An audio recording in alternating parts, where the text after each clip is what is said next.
پر محمد والے محمد صلوات. اعوذ باللہ من الشیطان اللعین الرجیم. بسم اللہ الرحمن الرحیم. قل هو اللہ احد لم یکن له کفوا. صدق اللہ العلی العظیم وصدق رسولہ النبی الکریم. بر محمد والے محمد صلوات.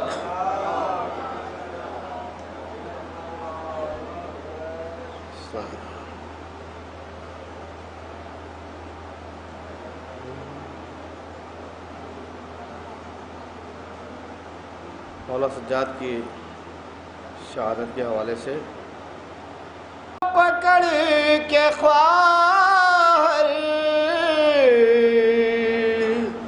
سجاد کو سنبھالو،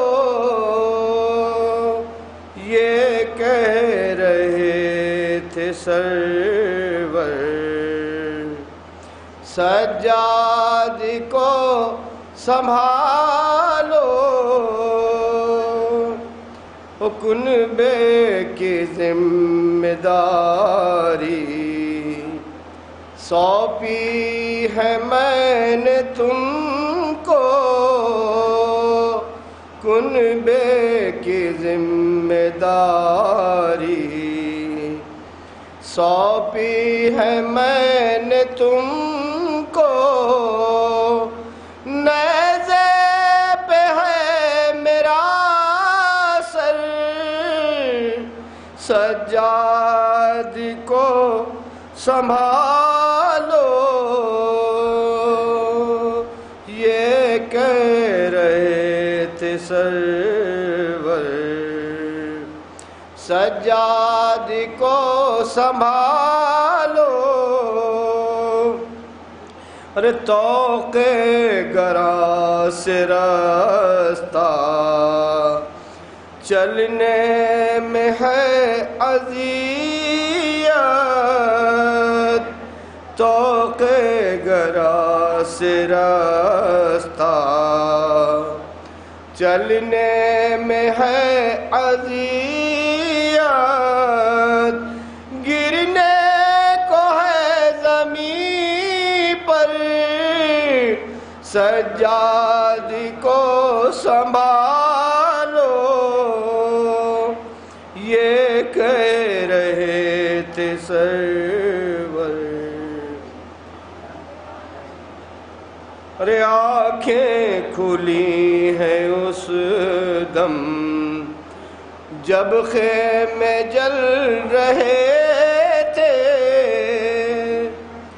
غش میں رہا ہے دن بھر، سجاد کو سنبھالو، یہ کہہ رہے تھے سرور. راہوں میں ہر قدم پر کانٹے بچھے ہوئے ہیں، لگنے نہ پائے ٹھوکر. سجاد کو سنبھالو، یہ کہہ رہے تھے سرور. سجاد کو سنبھالو،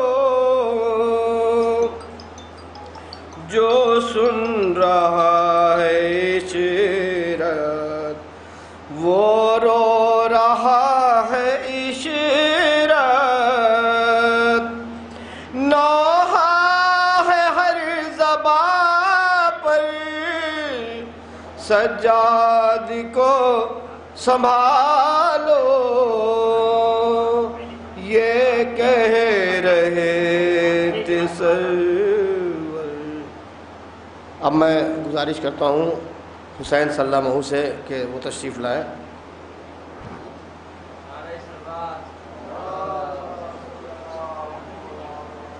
نعرہ صلوات.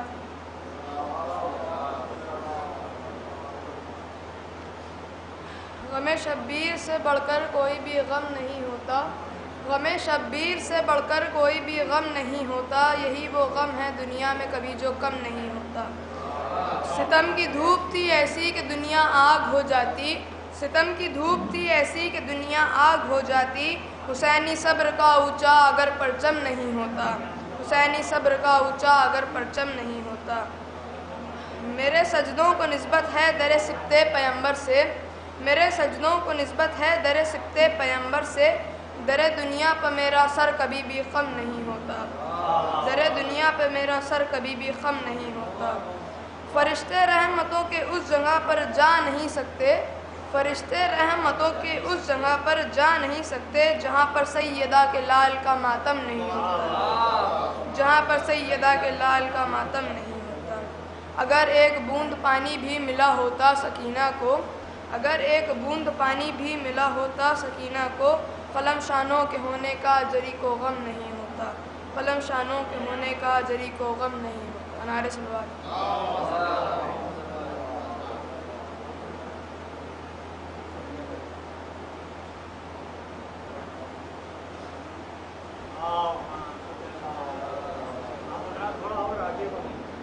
ایک سال بعد پڑھ دو محمد و آل محمد۔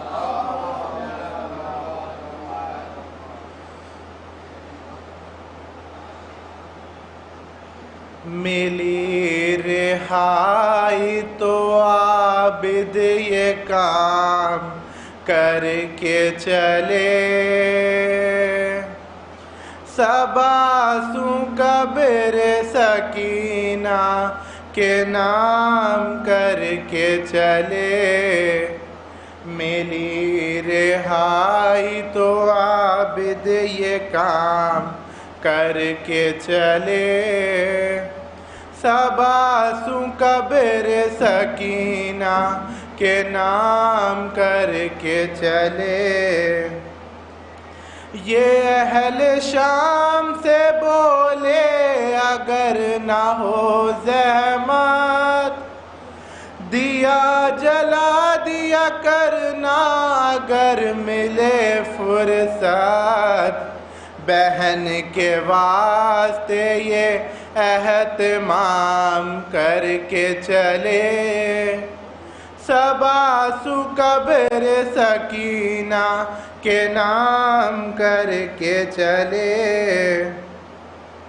کوئی ہمارا مرا تو کہا حسین حسین، عزا کا فرش بچھا تو کہا حسین حسین، یہ انتظام بھی چوتھے امام کر کے چلے، سباسوں قبر سکینہ کے نام کر کے چلے۔ دعا جو کرتی تھی رو رو کے وہ بھی دن آئے، وہ جس کے دل میں یہ ارمان تھا وطن جائے، اسے حوالہ زندان شام کر کے چلے، سباسوں قبر سکینہ کے نام کر کے چلے۔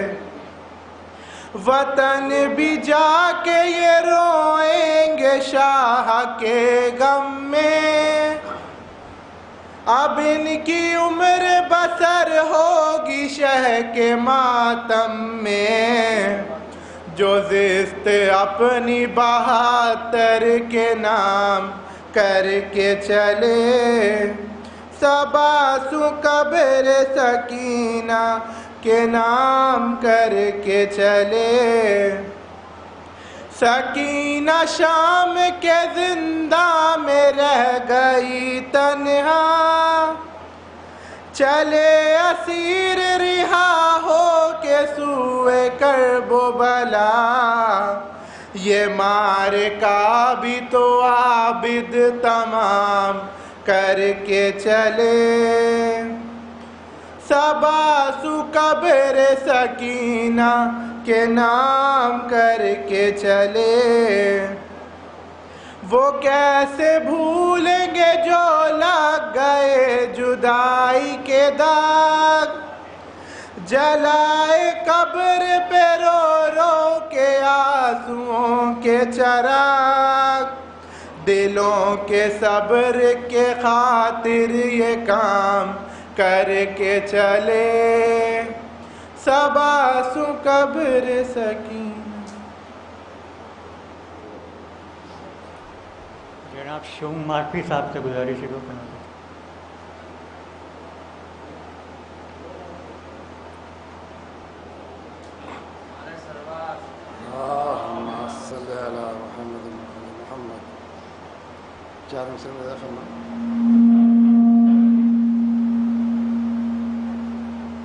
کہ آہنی دیوار بن جائے گا عابد کا یقین، آہنی دیوار بن جائے گا عابد کا یقین، ریزہ ریزہ دشمن دین کا بھرم ہو جائے گا، ریزہ ریزہ دشمن دین کا بھرم ہو جائے گا، اور خطبہ عابد بڑھا دے گا قد انکار شاہ، خطبہ عابد بڑھا دے گا قد انکار شاہ، طالب بیعت تیرا قد اور کم ہو جائے گا، خطبہ عابد بڑھا دے گا قد انکار شاہ، طالب بیعت تیرا قد اور کم ہو جائے گا۔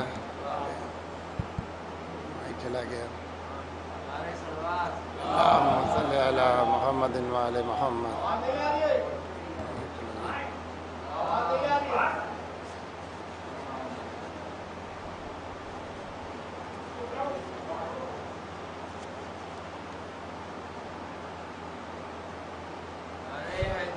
یا علی صلی علی محمد۔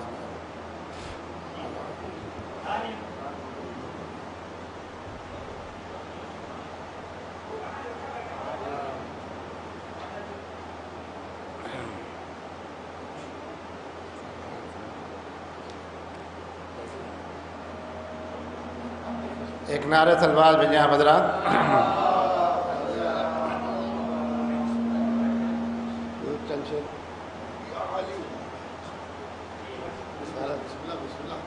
اتنا سکون ملا غم شے کی بہار سے،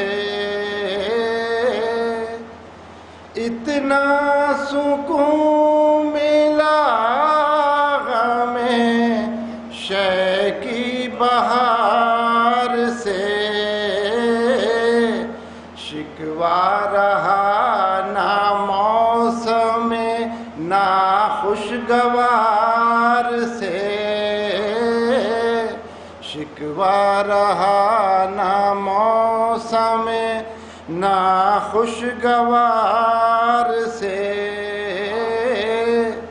اور دل میں جو انس تھا شہ عالی وقار سے،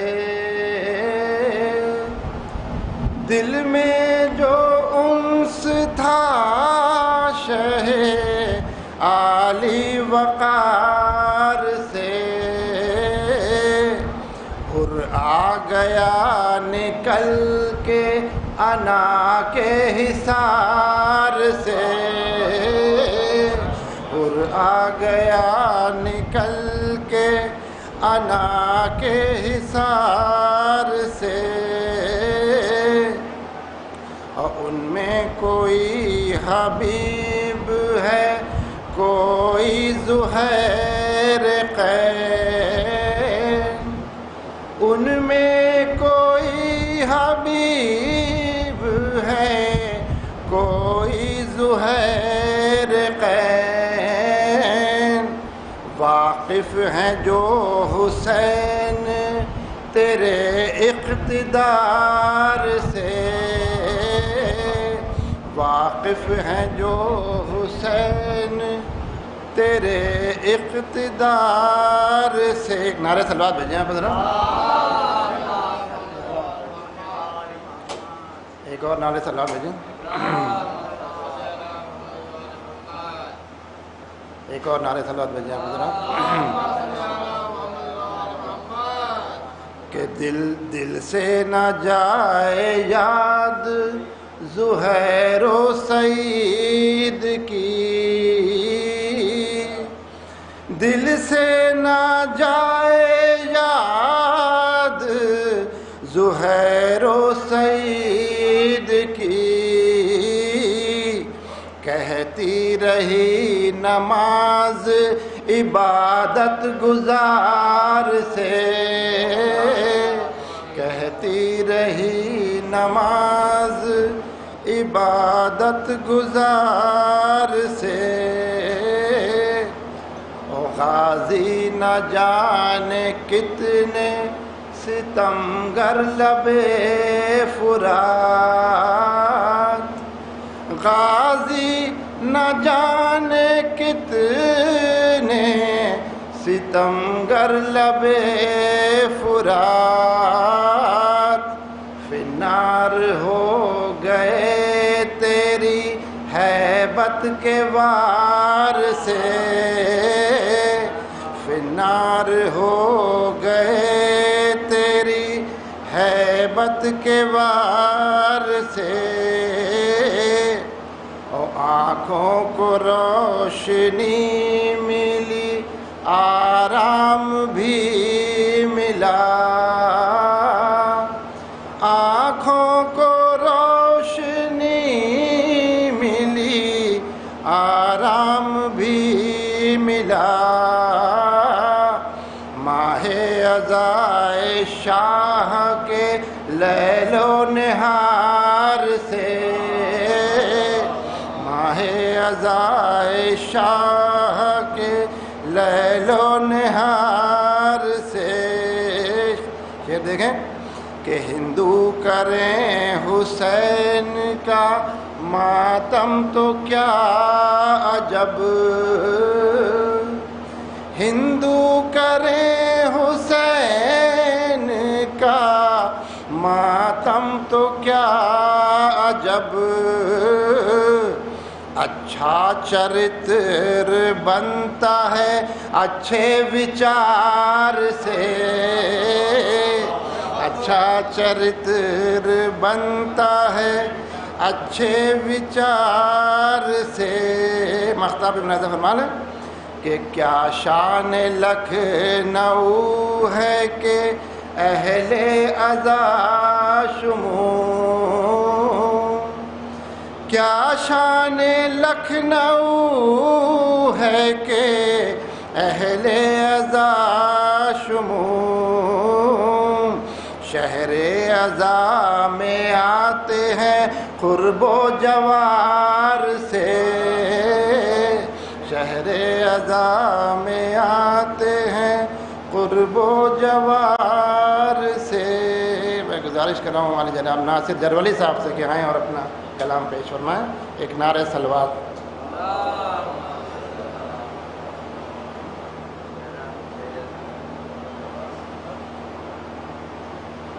سلام کے چند شعر ہیں اختصار کے ساتھ۔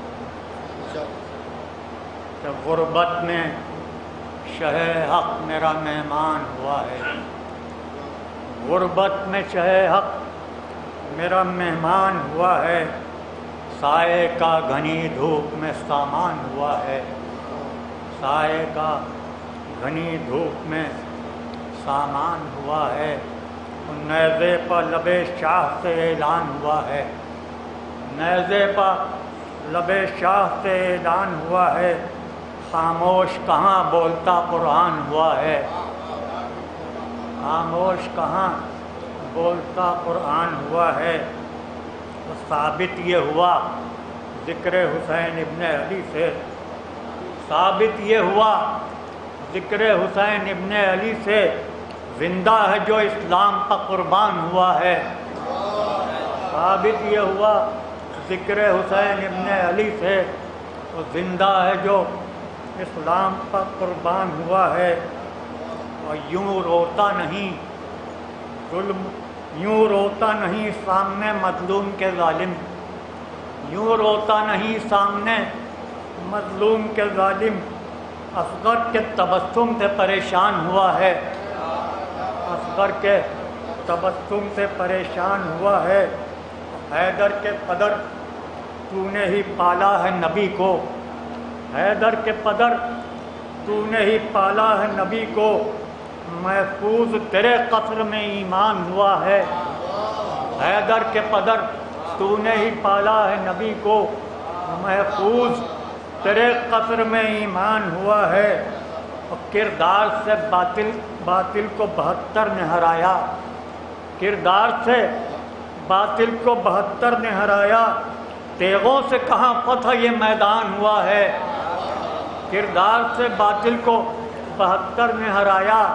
اور تیغوں سے کہاں فتح یہ میدان ہوا ہے، اور جو حامی قرآن ہے جدا آل نبی سے، جو حامی قرآن ہے جدا آل نبی سے، جو حامی قرآن ہے جدا آل نبی سے، کچھ اور ہے کہنے کو مسلمان ہوا ہے،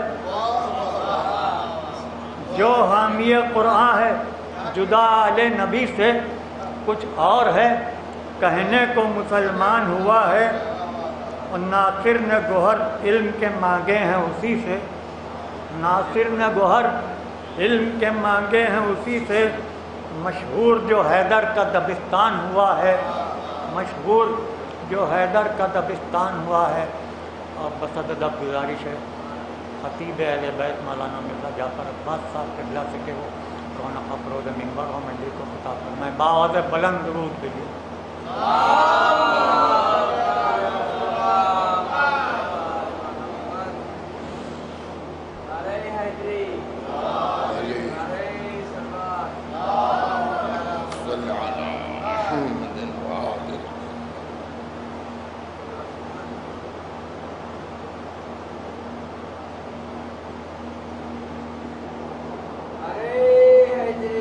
یا علی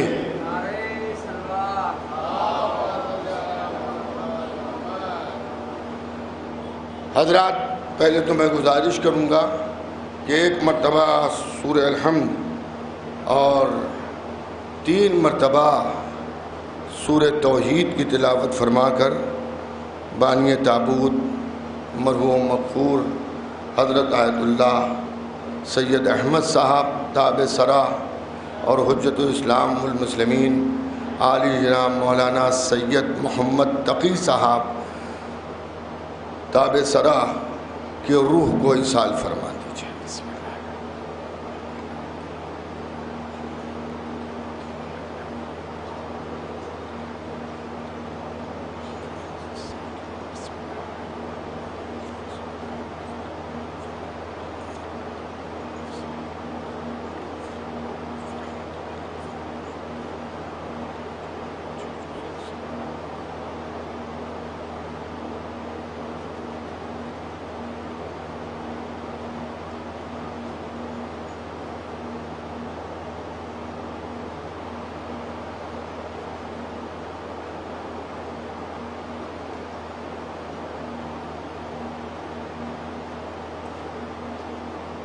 رحم اللہ من قرأ الفاتحہ۔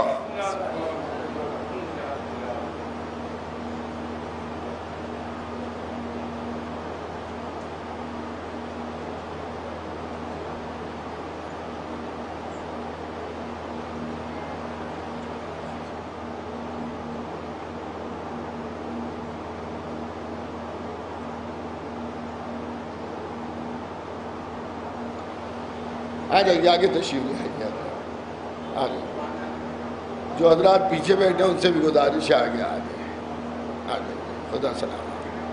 آ جاؤ بچوں تم بھی آ جاؤ، شاباش شاباش۔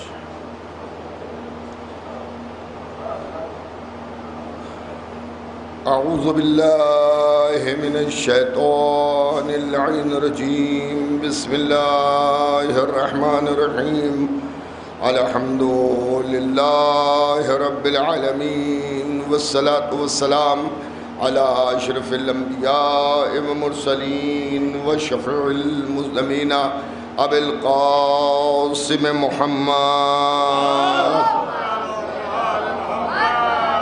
وآل بیتہ الطیبین الطاہرین المعصومین المظلومین من یومنا ھذا إلى قیام یوم الدین اما بعد فقط قال اللہ سبحانہ تبارک و تعالی وقول الحق بسم اللہ الرحمن الرحیم یا ایہا الذین آمنوا اطیعوا اللہ واطیعوا الرسول واولی الامر منکم. صلوات بھیجیے گا محمد.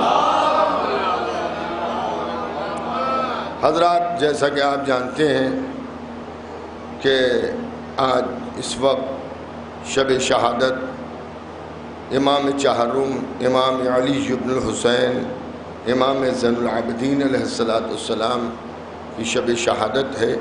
میں اس مناسبت سے اپنی طرف سے آپ تمام محبان اہل بیت کی طرف سے امام ولی ازر علیہ السلام کی بارگاہ میں تعزیت و پرسہ پیش کرتا ہوں. اور میں اپنی طرف سے آپ سبھی حضرات کی خدمت میں جملہ محبان اہل بیت بالخصوص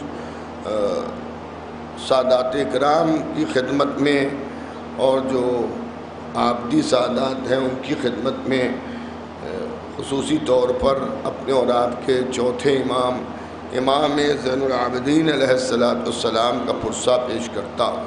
ایک بلند تر صلوات بھیجیے محمد. حضرت، جس شریعت کدے میں ہم سب یہاں بیٹھے ہیں، سید احمد صاحب علی اللہ مقامہ، محتاج تعارف یہ شریعت کدہ نہیں ہے، بلکہ پوری دنیا شیعت میں صاحبان علم اور جانبکار حضرات اس خانوادے سے واقف ہیں، اور جو علمی کارنامے اس خاندان نے عملی طور پر انجام دیے ہیں وہ روز روشن کی طرح روشن ہیں، اور حضرات مومنین بھی بخوبی اس شریعت قدے سے واقف ہیں. اور سب سے بڑی خوبی یہ کہ علم کے ساتھ ساتھ اہل بیت کی معرفت اور اہل بیت کی عزا کا فروغ دینا یہ خاص اس خاندان کا ایک شعار رہا. یہ تابوت جس میں ہم اور آپ اس وقت موجود ہیں، شریک ہیں، بڑا ہی مجرب تابوت. میں سمجھتا ہوں کہ لکھنؤ اور بیرون لکھنؤ میں سبھی اس تابوت کی عظمت اور یہاں کے معجزات اور دعاؤں کی قبولیت سے بخوبی واقف ہیں. میں سمجھتا ہوں کہ اگر دو آدمیوں میں سے آپ دریافت کریں گے تو ان دو میں سے دونوں کو یا دو میں سے ایک کو تو ضرور اس تابوت کے سلسلے میں علم ہوگا. اور جس طرح سے شہر کے بزرگ اس تابوت کے ذیل میں جانتے ہیں، اس سے یہ محسوس ہوتا ہے کہ زمانہ قدیم میں جب یہ تابوت برآمد زیارت ہوتی ہوگی اس تابوت کی تو کتنا بڑا مجمع تابوت میں شریک ہوتا ہوگا. الحمدللہ آج ان کی اولادیں بھی اپنے اجداد کے نقش قدم پر چلتے ہوئے اس تابوت کو اسی طرح سے سجاتی ہیں اور مومنین زیارت کی غرض سے، مومنات زیارت کی غرض سے آتے ہیں. دیکھیے، میں ایک بات عرض کروں، یوں تو تقریباً لکھنؤ کے ہر گھر میں عزا خانہ ہے، اور اکثر عزا خانوں میں تابوت موجود ہوتے ہیں. بڑی شکل میں تابوت نہ ہو، چھوٹی سی شکل میں تابوت ہو، مگر عزا خانے میں ہوتا ہے. لیکن اس تابوت کی مقبولیت اس لیے بھی زیادہ ہے کہ یہاں لوگوں کی حاجتیں پوری ہوتی ہیں، دعائیں پوری ہوتی ہیں، منتیں پوری ہوتی ہیں، اور ظاہر ہے کہ جس در سے فقیر کو کچھ ملتا ہے تو وہ دوسرے فقیروں کو بھی باخبر کرتا ہے. یہ فقیری کا ایک مزاج ہے، مانگنے والے کا ایک مزاج ہے کہ آپ جس دروازے پر مانگیے گا، جہاں سے آپ کو کچھ ملے گا، وہاں لوگ دوسروں کو بھی بتاتے ہیں.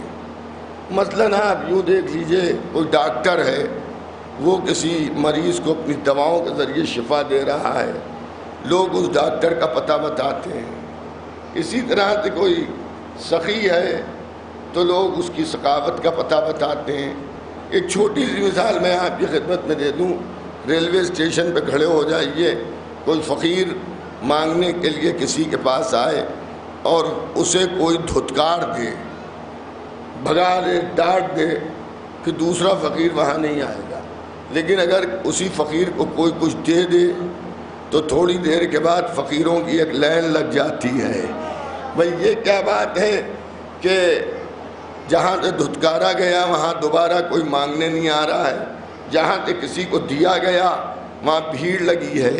تو یہ مانگنے والوں کا مزاج ہے کہ جہاں سے عطا ہوتی ہے وہیں سب کو بھیجا جاتا ہے۔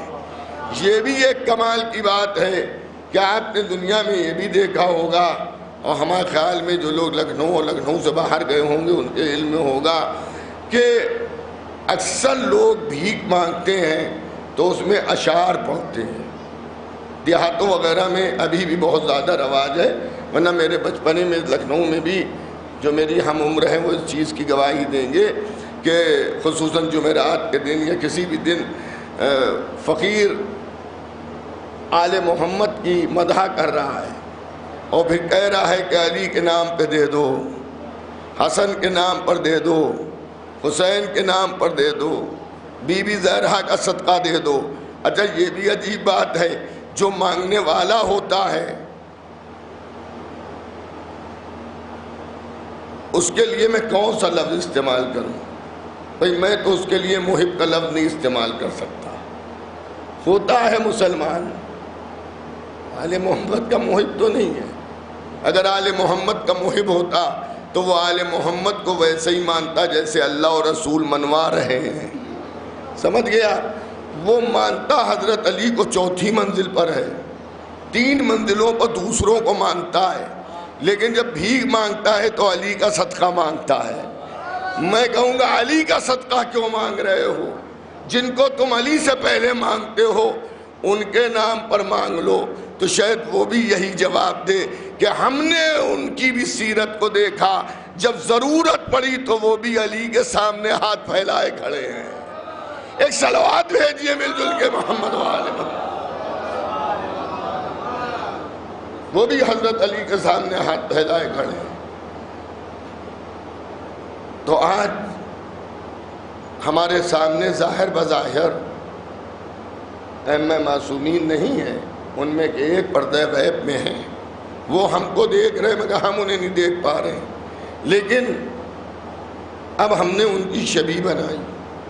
شبیہ سے مراد یہ ہے کہ ہم نے ان کی شبیہ نہیں بنائی، ان کی طرف جو چیزیں منسوب ہیں اس کی شبیہ بنائی۔ کبھی شبیہ تابوت بنایا، کبھی شبیہ تعزیہ بنایا، کبھی شبیہ ذوالجناح بنایا، کبھی شبیہ گہوارہ بنایا، کبھی شبیہ علم بنائی۔ اور ہم سب کو اس کے ذریعے ہم نہ کپڑے سے مانگتے ہیں، نہ لکڑی سے مانگتے ہیں، نہ پھول سے مانگتے ہیں، نہ کاغذ سے مانگتے ہیں، نہ سونے چاندی سے مانگتے ہیں، ہم نسبت سے مانگتے ہیں۔ ہم نسبت سے مانگتے ہیں۔ آپ کہیں گے صاحب نسبت کا تو اسلام میں کوئی تصور نہیں ہے، یہ آپ کا خیال خام ہے۔ نسبت کا تصور کیوں نہیں ہے؟ ارے جب ایک نبی کا کرتا دوسرے نبی کی آنکھوں کو دلوا سکتا ہے، جس کو آنکھیں مل رہی ہیں وہ بھی نبی ہے، مگر وہ نابینا ہے، آنکھوں میں نور نہیں آیا، جب تک کہ بیٹے یوسف کا کرتا یعقوب کی آنکھوں پہ نہیں ڈلا۔ میں کہوں گا پروردگار یعقوبی کو حکم دے دیتا کہ وہ اپنے ہاتھوں کو اپنی آنکھوں پہ مس کر لیں، نہیں، بلکہ یوسف کو حکم دیا کہ اپنا پیرہن، اپنا پیجامہ و کرتا اپنے باپ کے لیے بھیجو، اور باپ کے چہرے پر ڈالا جائے وہ کرتا، خالی بھیجو نہیں، آنکھوں سے مس کیا جائے۔ تو اگر کسی معجز نما کا لباس معجز نما کی طرف منسوب ہو تو وہ بھی صاحب معجزہ بن جاتا ہے۔ تو یوسف کا کرتا جب معجزہ بن سکتا ہے تو جو فخر یوسف ہو، ایک صلوات بھیجیے گا محمد و آل محمد۔ حضرت اس سے بہتر صلوات بھیجیے محمد والے. تو جو فقر یوسف ہو، اس پر بھی لوگوں کو اعتراض ہوتا ہے جب ہم یہ کہتے ہیں کہ حضرت آدم سے افضل اہل بیت، حضرت نوح سے افضل اہل بیت، حضرت ابراہیم، موسیٰ، عیسیٰ، داؤد، یحییٰ، زکریا سے افضل ہیں اہل بیت. تو اس پر بھی کچھ لوگ کہتے ہیں یہ صاحب یہ آپ نے کیسے کہہ دیا، انبیاء سے افضل کیسے کہہ دیا. تو عزیزان گرامی، امام چہرم کی شب شہادت ہے. میں امام چہرمی کے ذریعے آپ کے سامنے بات کو واضح کیے دیتا ہوں کہ امام چہرم کے معجزات کرم فرمائی حضرت یوسف سے بہتر اگر ہے تو ان کو بھی حضرت یوسف سے افضل سمجھ لیجیے. پہلی بات تو یہ ہے کہ یوسف کی محبت نے زلیخا کو بوڑھا کر دیا تھا. زلیخا نے یہی کہا تھا نا کہ آپ کی محبت نے مجھے ایسا بنا دیا. تو انہوں نے کہا اگر تم محمد کو دیکھ لیتی تو تیرا کیا عالم ہوتا. تو اس نے کہا یقیناً کہیں زیادہ آپ سے حسین و جمیل ہوں گے. کہا بھئی جب تم نے دیکھا نہیں تو تعریف کیسے کی. اندر آ جائیے ابھی اندر ہے جگہ، آ جائیے تشریف لے آئیے اندر آ جائیے. میں دیکھیے خاص طور پہ صاحب خانہ نے مجھ سے یہ بات کہی ہے کہ مومنین کو پہلے اندر بلا لیجیے گا. تو ایک اور صلوات بھیج دیجئے مل جل کے.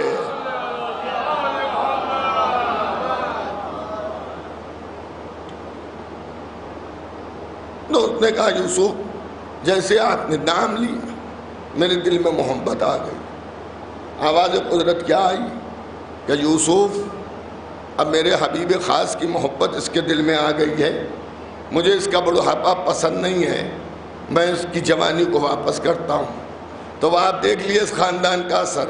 پہلے محمد کا معجزہ یہ ہے کہ اگر بوڑھی زلیخا کے دل میں ان کی محبت آ جائے تو اللہ اس کے بڑھاپے کو جوانی سے بدل دیتا ہے. آپ یہ کہتے ہیں کون افضل ہے، ہم کہتے ہیں رسول اور آل رسول تمام انبیاء سے افضل ہیں. دلیل دیکھ لیجئے، یوسف وہ ہیں جن کی محبت بوڑھے جوان کو بوڑھا کرتی ہے. یوسف کی محبت نے جوان زلیخا کو بوڑھا کر دیا. محمد کی محبت نے بوڑھی زلیخا کو جوان بنا دیا. تو فیصلہ خود کیجئے، بوڑھا کر دینے والا افضل ہے آگے تشریف لے آئیے یا جوان کر دینے والا افضل ہے. ایک اور صلوات بھیج دیجئے محمد و تشریف نہیں حضرات اس سے بہتر صلوات بھیجئے محمد.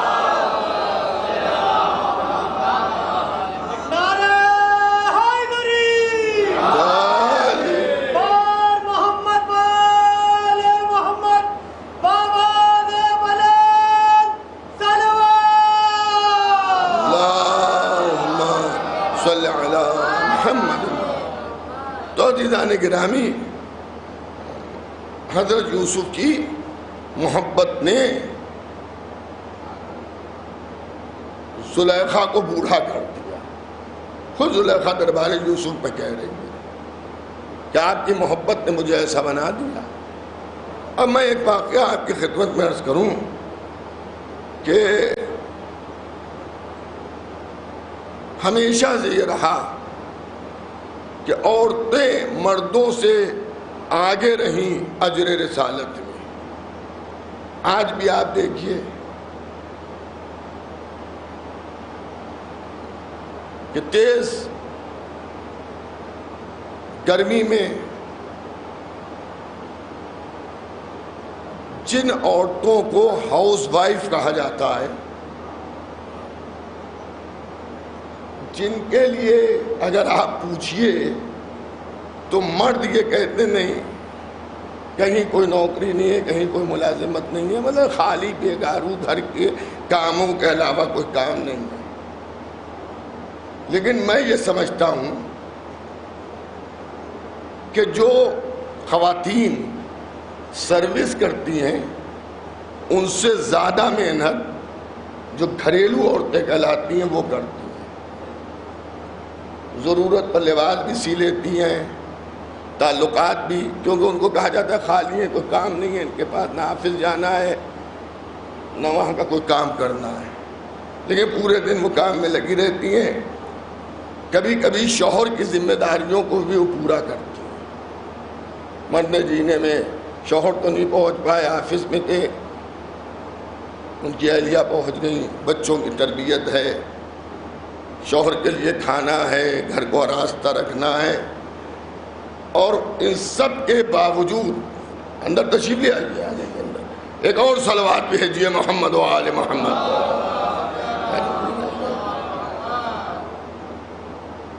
حضرات ایک بات میں عرض کروں, یہ بھی فرش ادا امام حسین کا معجزہ ہے کہ بھرنے کے بعد بھی اتنی جگہ رہتی ہے کہ اگر مومنین آنا چاہیں تو جگہ بن جاتی ہے. اسے آپ کبھی غور کیجئے گا, آپ کہتے ہیں یہ کون سا معجزہ ہے؟ یہ معجزہ بالکل اسی طرح سے ہے کہ جیسے کربلا میں لاکھوں سما جاتے ہیں. ایک موقع پر الگ کی بات ہے مگر سن لیجئے, میں حج پہ گیا تھا تو وہاں ہر قافلے کے ساتھ مولوی بھی ہوتے ہیں, غیر شیعہ قافلہ تھا, اور مولوی صاحب ایک چیز بتا رہے تھے, یہ وہ ہے, یہ ہے, یہ ہے, وہ ہے. انہی مولوی صاحب سے ایک دن پہلے ایک بحث ہوئی تھی, اور وہ یہ کہہ رہے تھے شیعوں نے تو حد ختم کر دی ہے, غلو کی حد سے بڑھا دینے کو غلو کہتے ہیں. بتائیے, وہ کہتے ہیں کہ کربلا میں اتنے لاکھ اتنے کروڑ لوگ آ گئے, جمع ہو گئے, اس کے حدود اربع اتنے ہیں ہی نہیں کہ اتنا مجمع آ جائے. تو یہ ہر وقت جواب دینے کا بھی نہیں ہوتا ہے, اسے بھی آپ سوچئے. لوہا جب گرم ہو تو اس وقت چوٹ ماریے, ٹھنڈا ہوگا ٹھن سے آواز آئے گی, کام نہیں ہوگا. وہ میدان عرفات میں ملے تو میدان عرفات کے وہ فضائل پڑھ رہے تھے کہ صاحب حضرت آدم سے لے کر صبح قیامت تک جتنے بھی انسان مرد و عورت خلق کیے جائیں گے وہ سب اسی میدان میں محشور ہوں گے. جب وہ سمجھا چکے تو میں نے کہا حضور 25 لاکھ حاجی سما نہیں پا رہے ہیں, یہ اتنے لوگ کیسے جمع ہوں گے؟ کہ توبہ استغفار, توبہ کیجئے. آپ حج کرنے آئے ہو, آپ کو شک ہے اللہ اس زمین میں وسعت دے گا اور ساری مخلوق الہی سمٹ کے اس میں آ جائے گی. میں نے کہا دنیا میں اس کی کوئی مثال ہے؟ تو گدی گھجانے لگے, کہنے کہ دنیا میں کوئی مثال نہیں ہے. ہم نے کہا اگر آپ کو دنیا میں مثال دیکھنا ہو تو 40 میں کربلا آ جائیے, سامنے مثال نظر آئے گی. حدود میں وسعت پیدا ہوتی ہے اور اتنے سما جاتے ہیں کہ آپ حضرات کا دماغ خراب ہونے لگتا ہے کہ اتنے آ کیسے جاتے ہیں. ایک اور صلوات بھیجیے محمد و آل محمد پر. زندہ باد,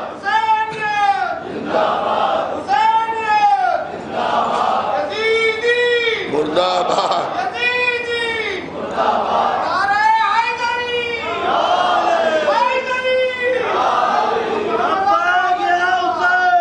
لبیک یا حسین, لبیک یا حسین, لبیک یا حسین, لبیک یا حسین, لبیک یا حسین.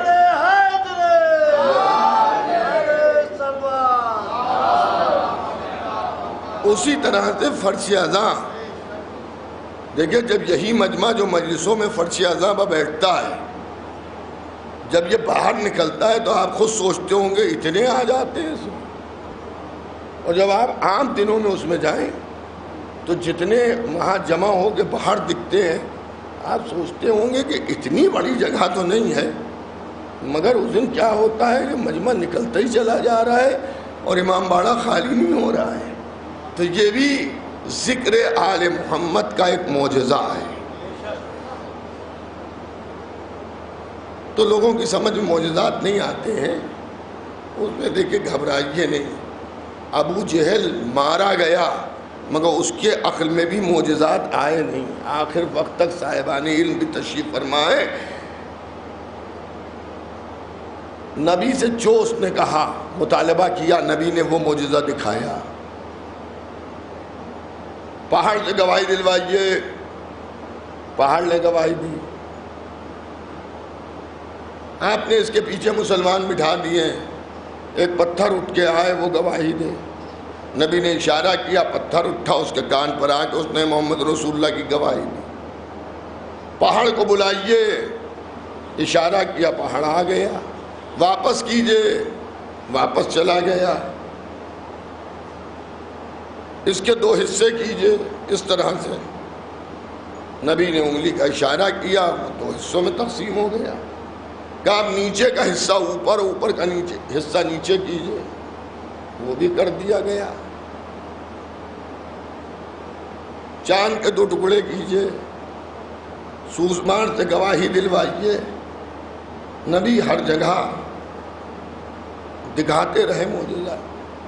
دیکھیں چاند کے جو 2 ٹکڑے ہوئے تھے اس کا بھی سبب یہ تھا کہ وہ یہ کہتے بہت بڑے جادوگر ہیں یہ, آسمان پہ جادو نہیں چلے گا, تو چاند کے ٹکڑے کرواؤ.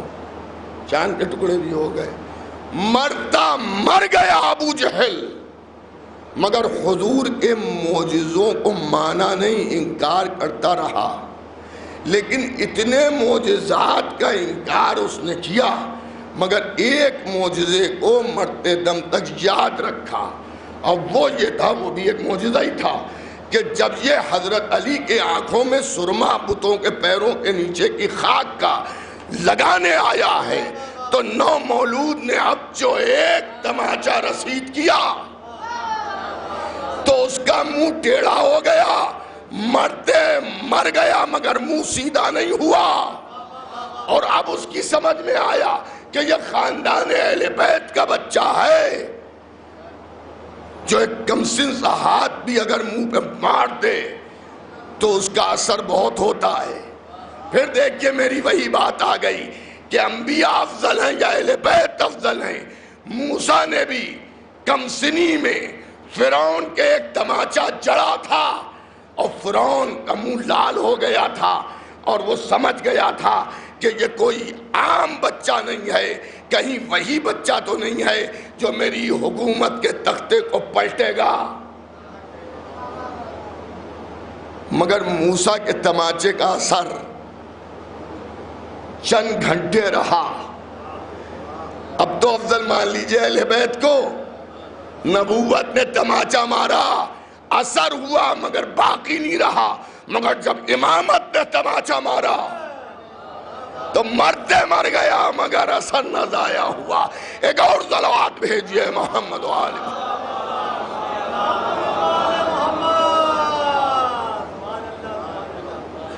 میں اس کولر کو بند کرا دی, آواز کرا.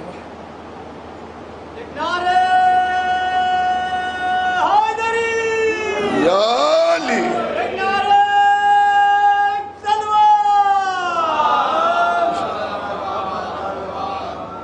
تو عزیزان گرامی, برادران ایمانی, محبان اہل بیت پیغمبر, آپ ذرا ملاحظہ فرمائیے.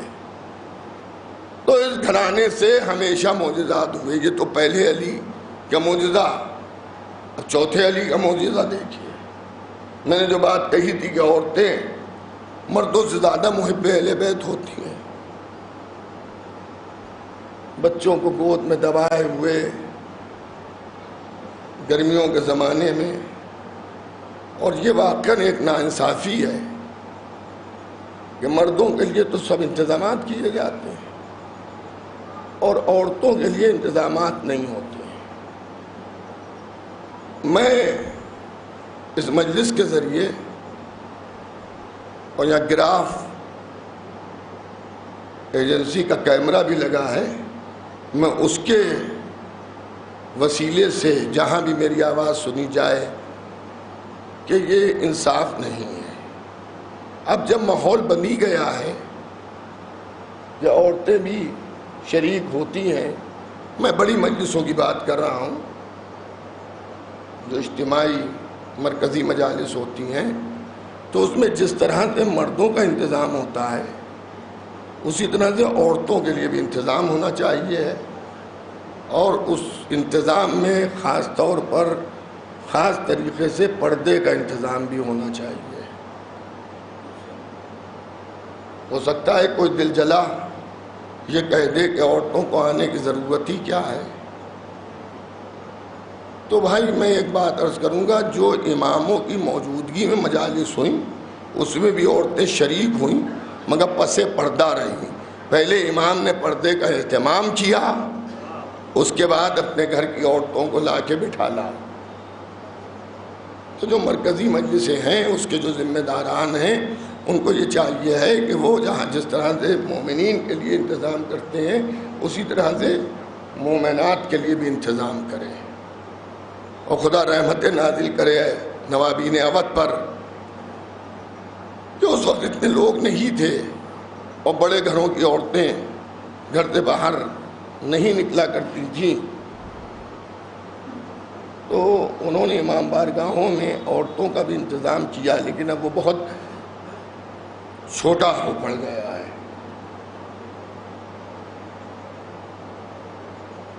تو امام کی خدمت میں، چوتھے امام کی خدمت میں ایک عورت آئی، اس کا کچھ معاملہ یہ تھا کہ جب مولا علی کوفے میں تھے اور کوفے میں مولا علی نے اپنی شہادت کی خبر دی تھی تو یہ بھی سن رہی تھی، تو یہ مولا علی پاس آئی اور کہا یا علی، آپ برابر اپنی شہادت کی خبر دے رہے ہیں، یہ تو بتائیے کہ آپ کے بعد آپ کا جانشین کون ہوگا، ہمارا امام کون ہوگا۔ دیکھیے عورت تھی مگر بڑی عقل مندی کی اس نے بات پوچھی اور کام کیا، جو دیکھ چکی تھی کہ غدیر میں اتنا بڑا اعلان ہونے کے بعد لوگوں نے علی کو فراموش کر دیا، تو کم از کم ہم ذاتی طور پہ تو معلوم کر لیں کہ آپ کا جانشین کون ہے۔ مولا نے کہا ایک پتھر اٹھا لا، وہ ایک پتھر اٹھا کے لائی، مولا علی نے اس پر مہر لگائی، مولا علی کے ہاتھوں پر وہ موم کی طرح سے ہو گیا اور فوراً جو مہر تھی وہ اس پر لگ گئی۔ مولا نے پتھر دیا کہ جو اسی طرح سے میرے بعد اس پتھر پر مہر لگا دے وہی تیرا امام ہے۔ بھئی توجہ رکھیے گا، مولا علی شہید ہو گئے اور امام حسن کا زمانہ آیا، حالات وہاں بھی سازگار نہیں تھے، ظاہری 6 یا 8 مہینے کی خلافت، ظاہری خلافت ان کو ملی، لیکن وہ عورت آئی امام حسن پاس اور آ کے جیسے بیٹھی تو امام حسن نے خود فرمایا وہ پتھر نکال جو میرے باپ نے تجھے دیا تھا۔ ہائے ہائے، توجہ رکھیے گا، اس نے وہ پتھر نکالا، امام حسن نے بھی مولا علی کی طرح سے مہر لگا دی، اس نے اللہ کا شکر کیا اور اس نے امام برحق امام حسن کو مانا دوسرا امام، چلی گئی۔ ایک عرصے کے بعد امام حسین امام ہوئے، امام حسن شہید ہو گئے، یہ امام حسن امام حسین کے پاس آئی، امام حسین نے بھی بھائی کے انداز میں کہا وہ پتھر دے، ایک صلوات بھیج دیجئے گا محمد وآلہ، ادھر تشریف، ادھر تشریف، ادھر آ جائیے۔ نعرہ صلوات، حضرات یا علی،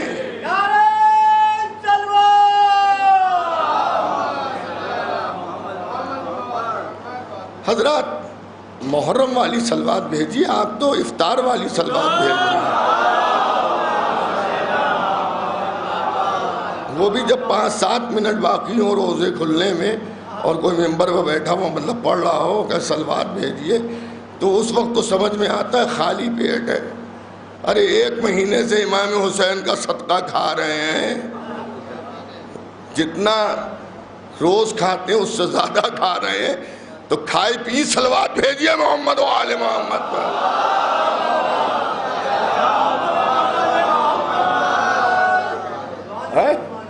تو عزیزان گرامی امام حسین کا زمانہ آیا، وہاں آئی.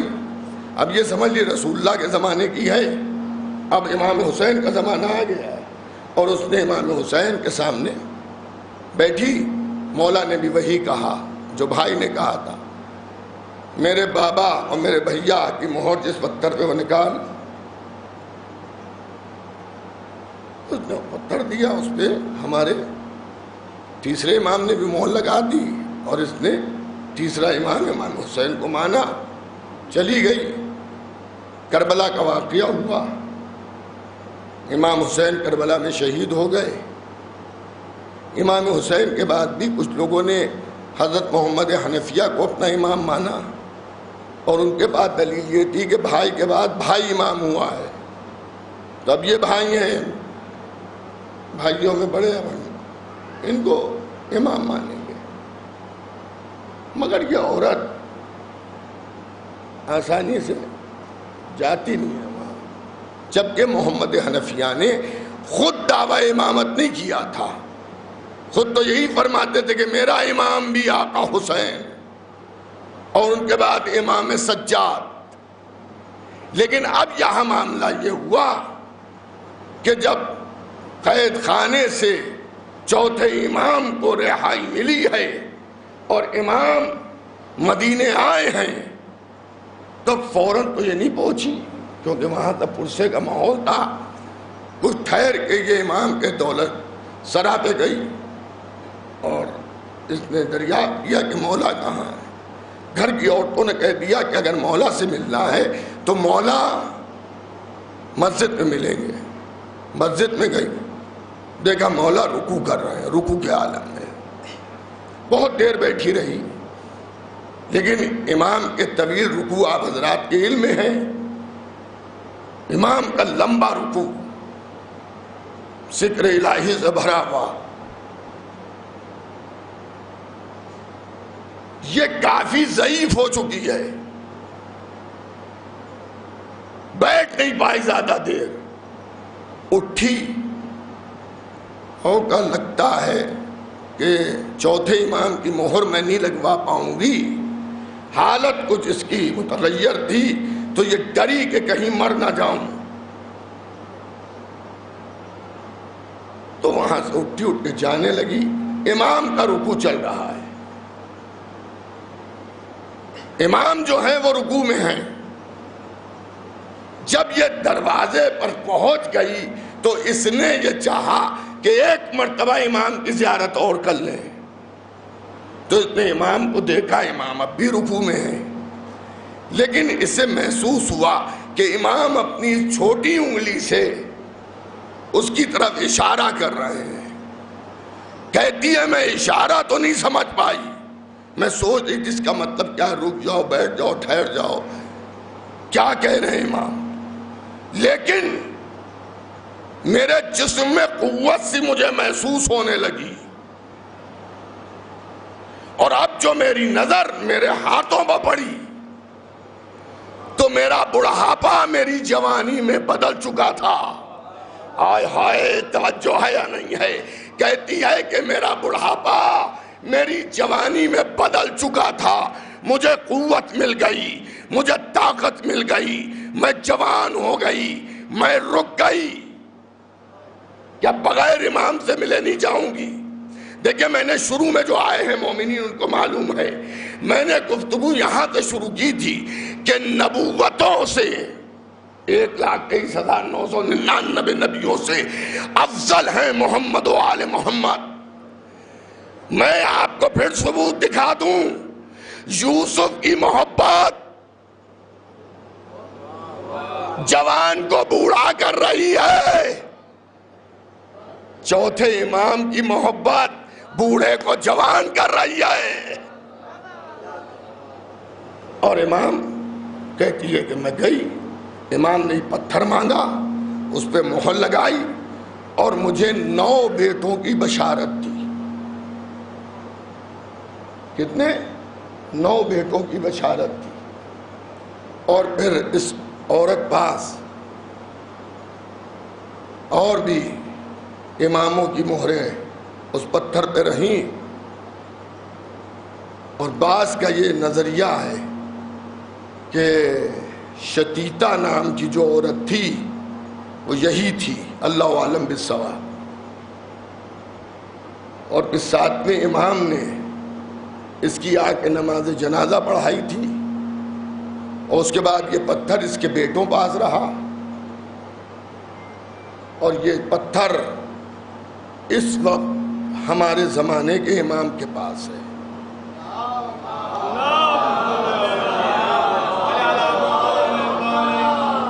جس کے اوپر 11 اماموں کی مہریں ہیں، اور 12ویں امام ہم سب کے سامنے اپنی حجت تمام کرنے کے لیے اپنے اجداد کی طرح سے اس پر مہر لگا دیں گے.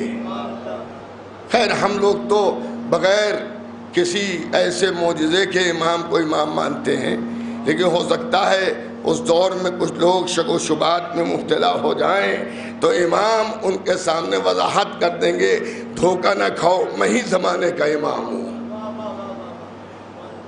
تو یہ ہمارے چوتھے امام ہیں کہ جو بڑھاپے سے انسان کو جوانی کی طرف لا رہے ہیں. امام کی حالات زندگی میں بہت سے معجزات ہیں، بہت سی کرامتیں ہیں.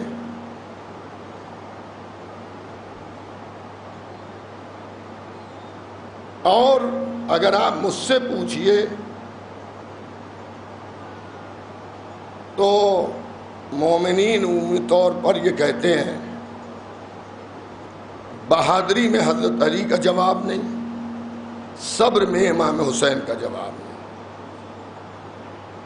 یہی کہا جاتا ہے.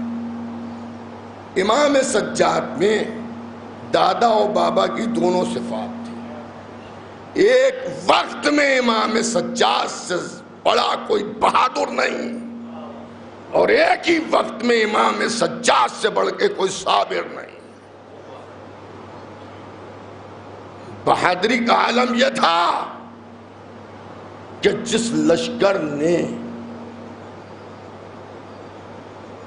بے دردی کے ساتھ شہداء کو قتل کیا، جہاں سے آرڈر آ رہے تھے انہیں درباروں میں لوہے میں جکڑے ہوئے امام نے آنکھوں میں ڈال کے، آنکھوں میں آنکھیں ڈال کے جو گفتگو کی ہے وہ آسان کام نہیں ہے. امام کی شجاعت اور بہادری سے یزید اتنا ڈر چکا تھا کہ امام حسین سے تو مطالبہ بیعت مدینے میں کی تھی، لیکن امام سجاد لوہے میں جکڑے ہوئے اس کے دربار میں کھڑے ہیں، مگر لفظ بیعت کہیں پر نہیں آیا کہ سجاد میری بیعت کر لو. ایک اور صلوات بھیجیے گا محمد و آل محمد.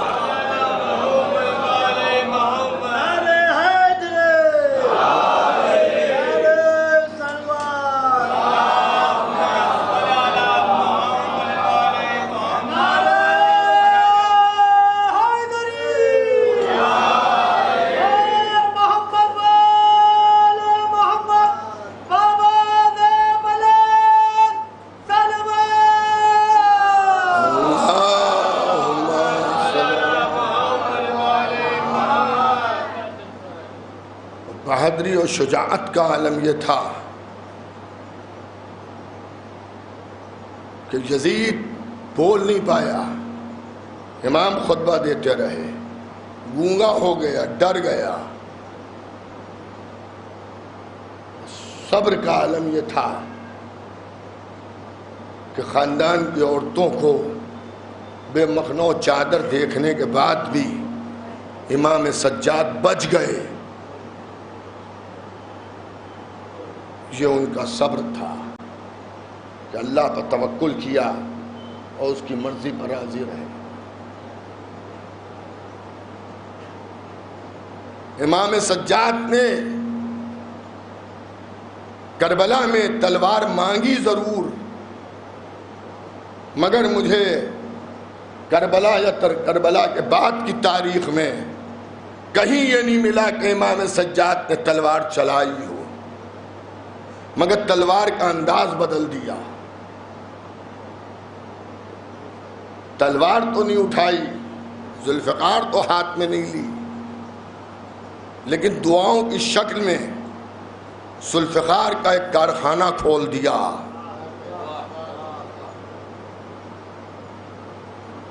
عزیزان گرامی، تلوار کا زخم بھر بھی جاتا ہے لیکن قلم کا زخم بھرتا نہیں ہے۔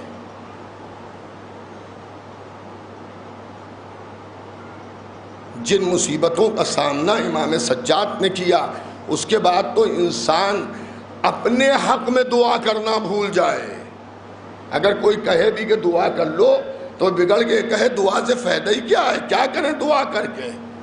سب مارے گئے، گھر اجڑ گیا، ہاتھ پیر باندھے گئے، قید خانے میں رکھے گئے، لیکن امام نے کہا وہ اور مخلوق ہوگی۔ ہمارا دماغ اتنی قربانیوں کے بعد بھی کام ایسا کرتا ہے کہ ہم اتنی دعائیں بتائیں گے کہ صحیفہ کاملہ تیار ہو جائے گی، صحیفہ سجادیہ بن جائے گی، اور ایسا دعاؤں کا مجموعہ بنے گا کہ جس قسم کی دعا بھی تمہیں درکار ہو، اولاد کے لیے، والدین کے لیے، ازواج کے لیے، گھر والوں کے لیے، تعلیم کے لیے، تربیت کے لیے، ایمان کے لیے، شجاعت کے لیے، روزی کے لیے، پڑوسیوں کے لیے، ہر قسم کی دعا تمہیں مل جائے گی۔ اور کیا کہنا دعائے مکارم الاخلاق کا، قسم سے میں اکثر کہتا ہوں اپنے محترم مجمع سے کہ امام سجاد کے ماننے والوں ایک مرتبہ ترجمے کے ساتھ ضرور پڑھ لیجئے، خود بخود شوق پیدا ہوگا کہ بار بار اسے پڑھیں۔ ترجمے کے ساتھ پڑھیے تاکہ آپ کو احساس ہو کہ کیا دعا مانگنے کا کوئی ایسا سلیقہ بھی ہے، اور اگر دعا کا طریقہ آپ نے معصومین بالخصوص امام سجاد سے سیکھ لیا تو میں اس منبر سے آپ سے وعدہ کرتا ہوں کہ اللہ آپ کی کسی دعا کو رد نہیں کرے گا۔ اماموں نے جو دعائیں مانگی ہیں اپنے لیے نہیں، سلیقہ دعا ہمیں سکھایا ہے۔ ان کو دعاؤں کی ضرورت نہیں ہے کیونکہ ان کی مرضی خود اللہ کی دعا ہے۔ ہمارے لیے دعا کی ضرورت ہے، ان کے لیے دعا کی ضرورت نہیں ہے۔ جو چاہتے ہیں وہ ہو جاتا ہے۔ مردوں کو زندہ کیا۔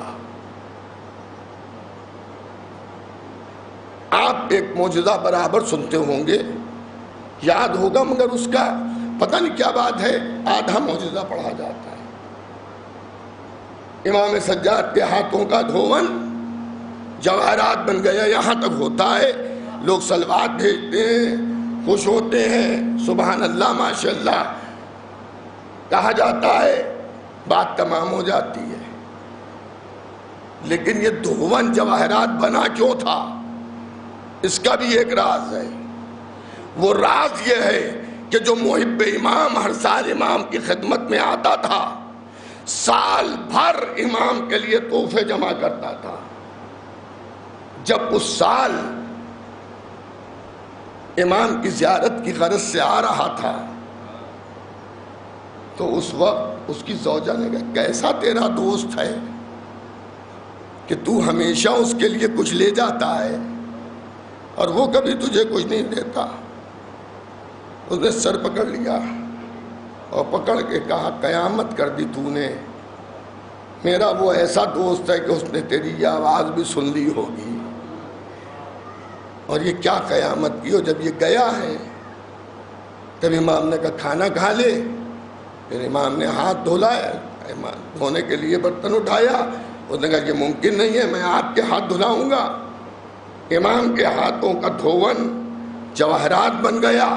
جب جواہرات بن گیا تو امام نے ارشاد فرمایا اس کو اٹھا کے رکھ لے، میری طرف سے اپنی زوجہ کو دے دینا۔ کعب گیا اور کہا فرزند رسول، مجھے معلوم تھا جو اس نے کہا وہ آپ تک پہنچ گیا، مگر مولا آپ کی معرفت نہیں تھی اسے، اگر معرفت ہوتی تو غلطی نہ کرتی۔ امام نے کہا میں راضی ہوں، خوش ہوں، لے جا۔ صاحب لے کے آیا ہوں اپنی زوجہ سے، اس نے کہا کہ میں نے تم سے کہا تھا نا، اچھا جواہرات وغیرہ تو عورتوں کی کمزوری ہوتی ہے۔ خوش ہو گئی، اس نے کہا ایک بات سن لو، اب اکیلے نہیں جاؤ گے، میں بھی تمہارے ساتھ چلوں گی۔ اس نے کہا ٹھیک ہے۔ آئندہ سال دونوں نے تحفے جمع کیے، اور جب سرحد مدینہ پر پہنچی مر گئی۔ شوہر بہت پریشان ہوا، اس نے خیمے میں اپنی زوجہ کی میت رکھی، اور رکھ کے اب وہ یہ سوچ رہا ہے کہ جب یہ مر سکتی تو میں بھی مر سکتا ہوں، یہ محروم زیارت ہو گئی تو میں بھی محروم زیارت ہو سکتا ہوں، کروں کیا؟ پہلے اسے دفناؤں یا امام کی زیارت کروں؟ اس نے یہ فیصلہ کیا پہلے امام کی زیارت کریں گے۔ لیکن دیکھیے واقعے کو برائے واقعہ نہ سنیے، بس فضائل کا آخری جملے اور اس کے بعد ربط مصائب اور حاصل مجلس مصائب ہی ہیں۔ اس نے دیکھا، سوچا، جبکہ آپ جانتے ہیں کہ عورت کو عورت غسل دے گی، اگر عورت نہیں ہے تو محرم غسل دیں گے۔ محرم میں فضیلت ہے کہ شوہر غسل دے، باپ چچا بیٹا یہ سب غسل دے سکتے ہیں، لیکن اگر شوہر موجود ہے تو بہتر ہے شوہر غسل دے، اور وہاں پہ کوئی ہے بھی نہیں جو اسے غسل دے دے، تو اس کے اوپر یہ واجب تھا کہ وہ پہلے غسل دے، نماز پڑھے، کفن پہنائے، نماز پڑھے، دفن کرے، بعد میں جا کے امام کی زیارت کر لے۔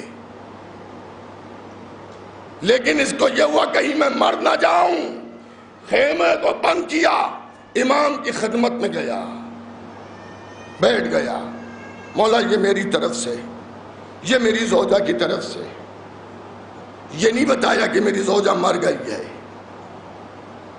امام بار بار پوچھ رہے ہیں، اداس نظر آ رہا ہے کچھ،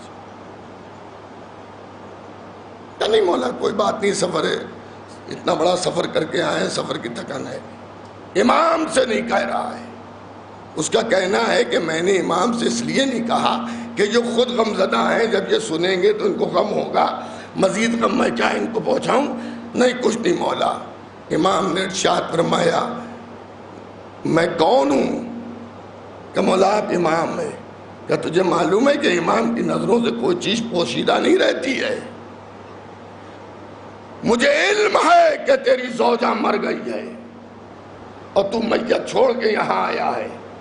اب جو امام نے کہا زاروں قطار رونے لگا، کہ مولا صحیح فرمایا، مگر نہیں چاہتا تھا کہ آپ ممکن ہو، کہ تو گھبراتا کیوں ہے؟ میں نے اسے حیات نو دے دی، چاہ دیکھ وہ زندہ بیٹھی ہے، لے کے آؤ اسے۔ یہ اب جو گیا تو اس نے کیا دیکھا کہ وہ خیمے میں بیٹھی ہوئی اپنا پرانا لباس سی رہی ہے۔ میں تو تیری میت کو چھوڑ کے گیا تھا، تو زندہ کیسے ہو گئی؟ انہوں نے کہا جب میری روح جا رہی تھی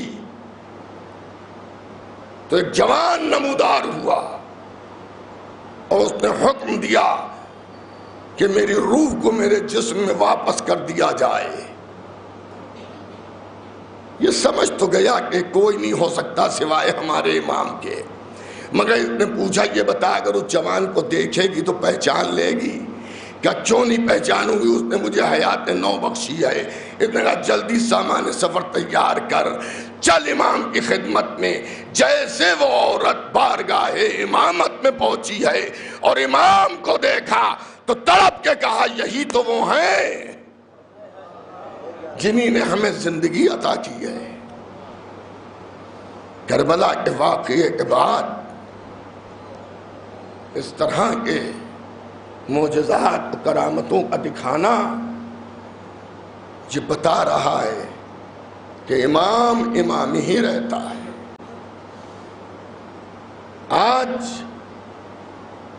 ابھی سے روتے جائیے گا اور جو بھی حاجتیں ہیں، بڑا مقبول تابوت ہے یہ، دعائیں مانگتے رہیے گا، مگر آپ کی دعائیں گریے بہاوی نہ ہو جائیں۔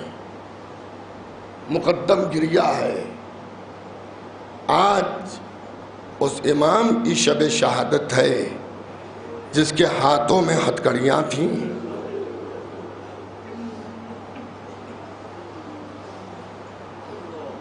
جزاک اللہ۔ آپ کی آوازیں بلند ہو رہی ہیں، اللہ آپ کی آوازوں پر نزول رحمت کرے۔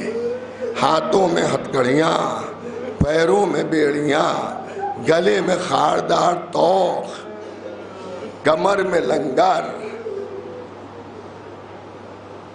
تابوت کو بوسہ ضرور دیجیے گا، مگر اس کا خیال رہے کہ کربلا کے بعد جب امام چہرم کے کوئی گلے ملنا چاہتا تھا تو امام ہاتھوں کو روک دیتے تھے، چاہنے والا گھبرا جاتا تھا، امام کہتے تھے گھبراؤ نہیں، میں تم سے راضی ہوں۔ ارے اب یہ گلا اس لائق نہ رہا، خاردار توق پہنا ہے۔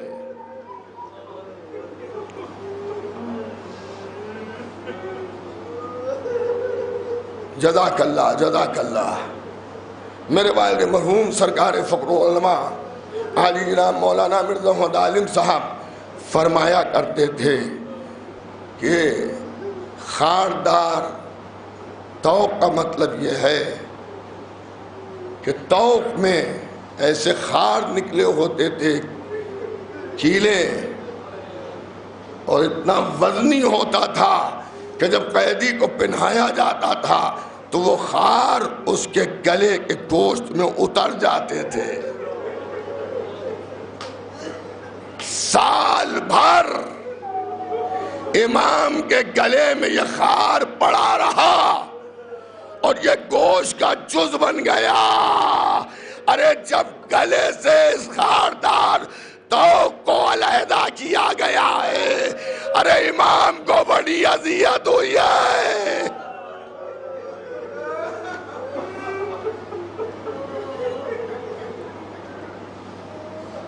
عزاداروں، جب کبھی جسم میں کہیں بھی اگر پھانس چبھ جائے اور وہ نکل نہ پا رہی ہو تو امام سجاد کا تصور کر کے دو آنسو بہا لیا کیجئے۔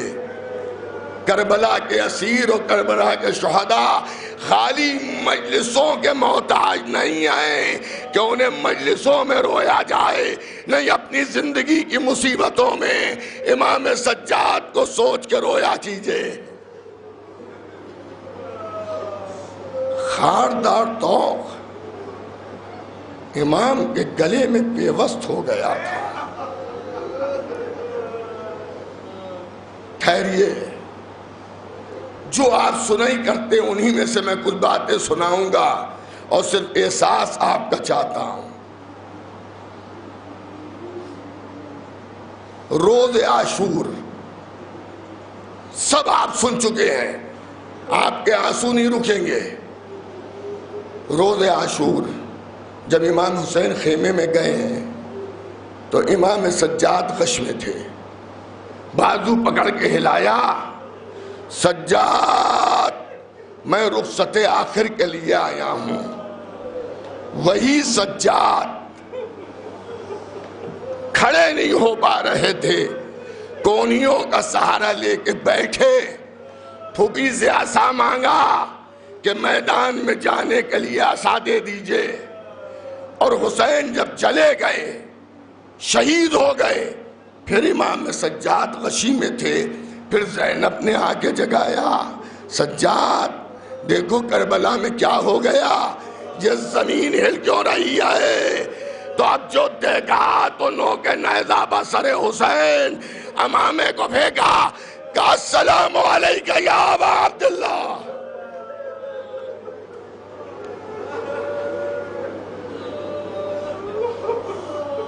یہ سب آپ کا سنا ہوا ہے نا، میں کوئی نئی چیز نہیں پڑھ رہا ہوں۔ پھر حضرت زینب آئیں، جب خیموں میں آگ لگی، صرف احساس کیجئے گا، پھر خیموں میں آئیں، آ کے کہا سجاد آنکھیں کھولو بیٹا، خیموں میں آگ لگی ہوئی ہے، جل کے مر جاؤں یا باہر نکلوں؟ تو امام نے کیا فرمایا تھا؟ پھوپھی اماں جان کا بچانا ضروری ہے، خیموں سے باہر نکلیے۔ سیدانیوں نے اب جو سنا، حضرت زینب نے فرمایا بیبیوں باہر نکلیے، سب بیبیاں نکل گئیں، لیکن جس نے خود کہا تھا کہ جان کا بچانا ضروری ہے وہ خود نہ نکلا۔ سبب یہ تھا کہ اتنا ذوف تھا، بیماری کا اتنا غلبہ تھا کہ جلتے خیموں سے امام نکل نہیں پائے۔ امام کو پھوپھی نے اپنے ہاتھوں پر اٹھا کے نکالا۔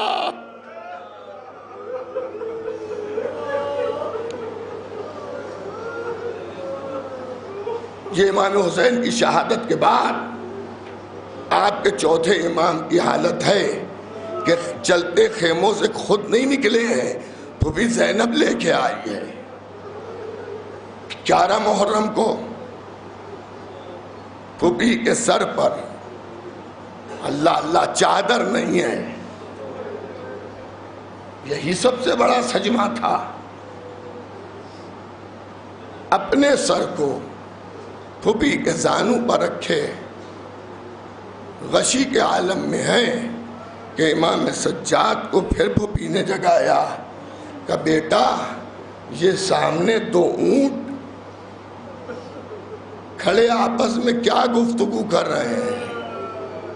پھوپھی اماں یہ اونٹ لائے گئے ہیں ہمیں اسیر کرنے کے لیے، یہ آپس میں گفتگو کر رہے ہیں، ذرا دھیرے چلنا، خاندان رسالت کی عورتیں اور بچے سوار ہوں گے، بس اب ہم آگے تک آپ کو کیا لے جائیں۔ جو امام 11ویں محرم تک اسیری سے پہلے تک ارے غش کے عالم میں ہو، اب ذرا سوچئے، ہاتھوں میں ہتھکڑیاں، پیروں میں بیڑیاں، گلے میں خاردار تو ارے کمر میں لنگر، کربلا سے کوفے۔ جزاک اللہ خیر الجزا۔ آپ کی آوازیں بلند ہو رہی ہیں، آنسو بہاتے رہیے، پرسہ دیتے رہیے۔ امام جب مدینے پہنچے ہیں تو کسی نے صرف اتنا پوچھ لیا، اے مولا اتنا تو بتائیے کہ آپ کربلا سے کوفے اور کوفے سے شام اس عالم میں گئے تو آپ کو معلوم ہے آپ کے امام نے کیا فرمایا؟ امام فرماتے ہیں میں حالت رکوع میں گیا، جیسے رکوع آپ کرتے ہیں ایسے گیا۔ تو سائل نے سوال کیا مولا یہ رکوع کے عالم میں کیوں گئے؟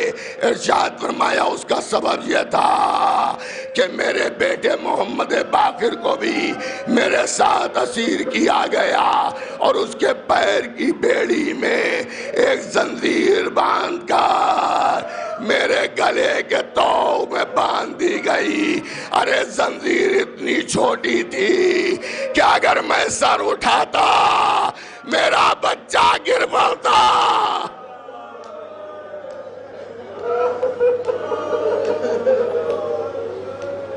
میں مجلس ختم کر دیتا یہیں پر، مگر 2 جملے اور سن لیجئے، کیونکہ اس امام کے تابوت کی زیارت کرنے آئے ہیں، اس امام کی مجلس میں بیٹھے ہیں جو پوری عمر روتا رہا۔ ارے جب بھی سامنے پانی آیا، ہائے میرا بابا، ہائے میرا بابا، اے بابا تمہیں پیاسا ذبح کر دیا گیا، اے بابا آج تمہارے بیٹے پاس پانی آئے۔ بس ختم ہو گئی مجلس۔ منہال کہتے ہیں جب میں نے امام کو اس طرح سے روتے دیکھا کہ وضو کا پانی مضاف ہوا جا رہا ہے تو میں نے ہاتھوں کو جوڑ کے کہا فرزند رسول، شہادتیں تو آپ کے خاندان میں سب کو ملی، شرف ہے۔ امام نے سر جھکا کے فرمایا، چوتھے امام نے، کہ تم نے میری رگے گردن کو چھیڑ دیا۔ شہادتیں میرے خاندان کا شرف ہے، لیکن کیا یہ بھی میرے خاندان کا شرف ہے کہ میری ماں بہنیں پھوپھیاں درباروں میں ہو، بازاروں میں ہو، اور منادی ندا دے رہا ہو یہ علی کی بیٹی زینب ہے۔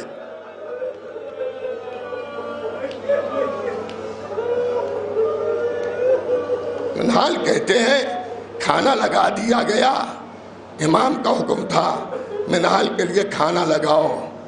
میں سوچا کہ اب حالات کچھ صحیح ہو جائیں گے اور اب امام کربلا والوں پر نہیں روئیں گے، لیکن ایک لقمہ توڑا، گلوگیر ہو گئی آواز، ہائے بابا، ہائے بابا۔ منہال کہتے ہیں مجھ سے بھی کھانا کھایا نہیں گیا۔ پھر امام نے پوچھا یہ بتاؤ کوفے کو کس عالم میں چھوڑ کے آئے ہو؟ کہتے یہ وہ زمانہ تھا جب مختار قاتلان امام حسین سے انتقام لے رہے تھے۔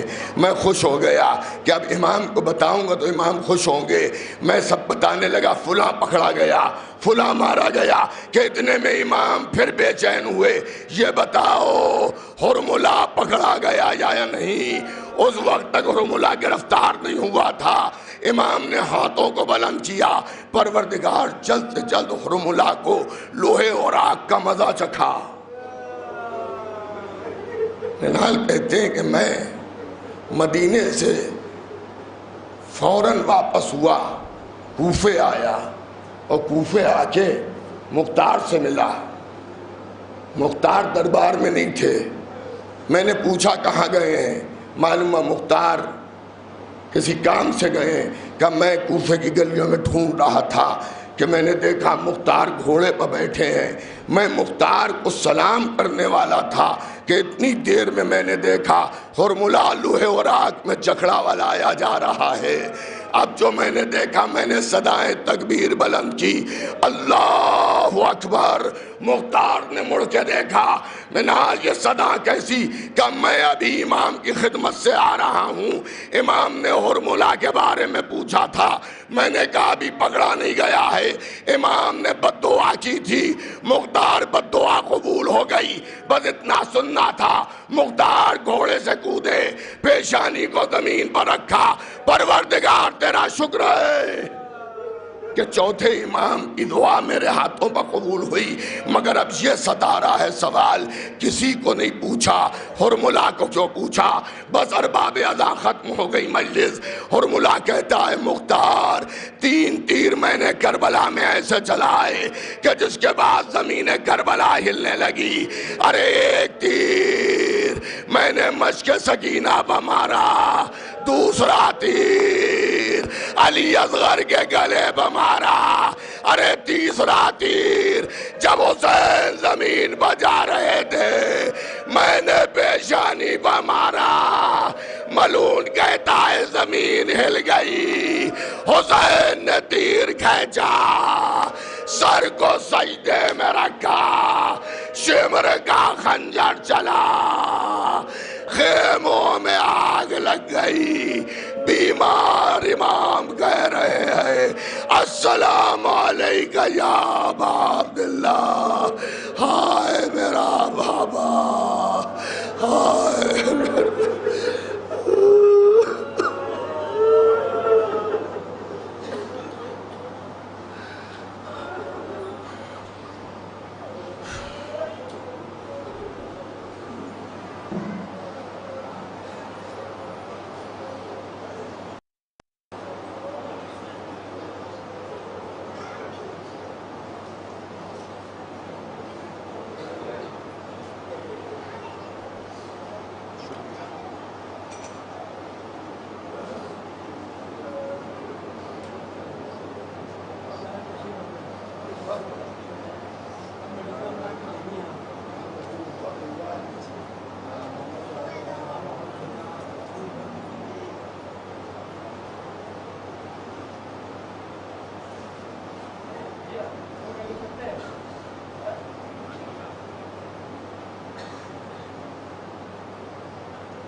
کربلا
ہمیں اپنا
کچھ نہ ہم کر سکیں گے سکینہ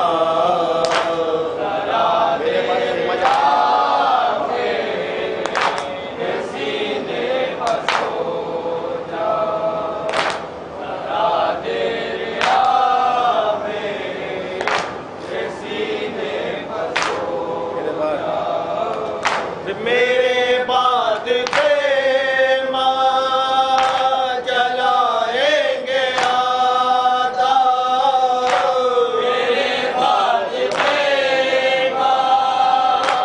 جلائیں گے آدھا ستم جو اسیروں پڑھائیں گے آدھا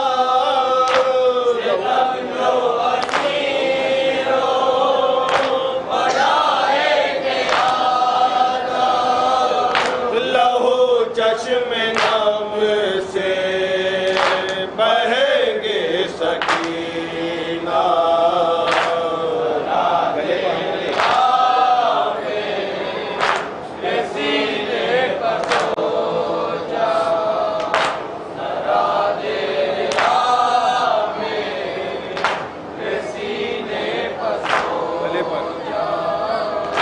گلے پر ہمارے چلے گا جو خنجر گلے پر ہمارے چلے گا جو خنجر چڑھا ہوگا سینے پشمر ستمگر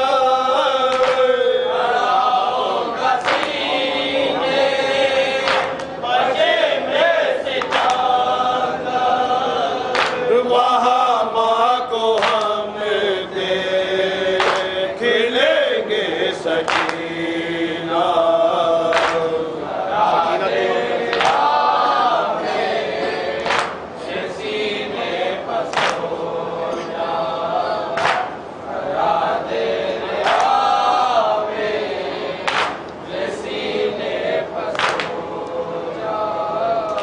سکینہ تم اب جان خیمے میں جاؤ سکینہ تم اب جان خیمے میں جاؤ تم آنکھوں سے اپنی ناسو بہاؤ تم آنکھوں سے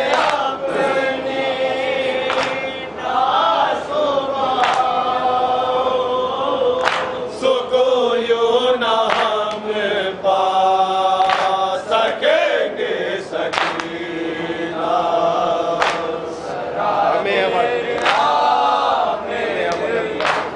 سینے پس ہو جا ذرا دیر ہمیں سینے پس ہو جا ہمیں اب اجل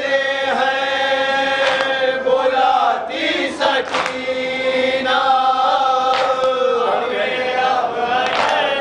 اب اجل ہے بلاتی سکینہ گھڑی ہے یہ رخصت کی آئی سکینہ گھڑی ہے یہ رخصت کی آئی سکینہ فدا اپنی جان ہم کریں گے سکینہ ذرا دیر ہمیں یہ سینے پس ہو جا ذرا دیر ہمیں یہ سینے پس ہو جا کوئی تیرا نغمہ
نو کے سنا پر بھائی کا سر ہے زیر رہت پیاسا سور ہے نو کے سنا پر بھائی کا سر ہے زیر رہت پیاسا سور ہے دریا پر ہے شیر ہمارا